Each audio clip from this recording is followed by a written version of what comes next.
এক সময়ের কথা। এক গভীর ঘন জঙ্গলে বাস করত এক রাগী ও শক্তিশালী সিংহ। সে ছিল জঙ্গলের রাজা, কিন্তু খুব নিষ্ঠুর। প্রতিদিন সে এক একটা পশুকে ধরে খেয়ে ফেলত।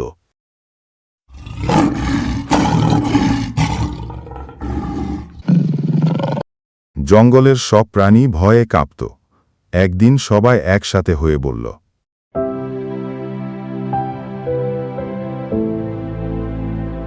এভাবে তো আমরা কেউই বাঁচব না, কিছু একটা করতে হবে।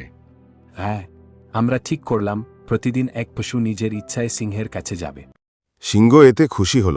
প্রতিদিন এক প্রাণী সিংহের খাবার হয়ে যেতে লাগল।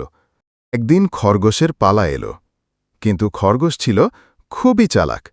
সে ভাবল, আমি কি সত্যিই মরতে যাব? না, আমি কিছু একটা করব। সিংহ যদি এত শক্তিশালী হয় তাহলে একটু বুদ্ধির সাথে তার মোকাবেলা করতে হবে। সে ইচ্ছে করে দেরি করে সিংহের কাছে পৌঁছাল। সিংহ খুব রেগে গেল। তোকে এত দেরি করে কে আসতে বলেছে? মহারাজ, আমি তো আগেই রওনা হয়েছিলাম, কিন্তু পথে আরেকটা সিংহ আমাকে থামিয়ে বলল, এই জঙ্গল এখানকার, আমি কোনমতে পালিয়ে এসেছি।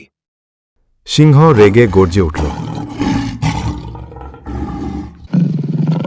এসে আমাকে নিয়ে চল, আমি এখনই ওকে শিক্ষা দিই। খরগোশ সিংহকে নিয়ে গেল একটা কুয়োর পাশে। ওখানেই দেখেছি আমি ওকে। কুজোর ভেতরে তাকান। সিংহ কুয়োর জলে নিজের প্রতিচ্ছবি দেখে ভাবল, এটাই সেই অন্য সিংহ। রাগে সে ঝাঁপিয়ে পড়ল জলে। আসে উঠেই এর না। বেঁচে গেলাম, বেঁচে বেঁচে গেলাম, গেলাম, বেঁচে বেঁচে গেলাম, গেলাম, বেঁচে বেঁচে গেলাম। গেলাম। এইভাবেই বুদ্ধিমান খরগোশ তার বুদ্ধি দিয়ে জঙ্গলকে বাঁচাল। এখানে বলা হচ্ছে যে একটি চালাক খরগোশ তার বুদ্ধি ব্যবহার করে জঙ্গলকে রক্ষা করেছে। বুদ্ধি আর সাহস থাকলে যে কোনো বাধাই পেরোনো যায়, দুটোই খুব জরুরি গুণ।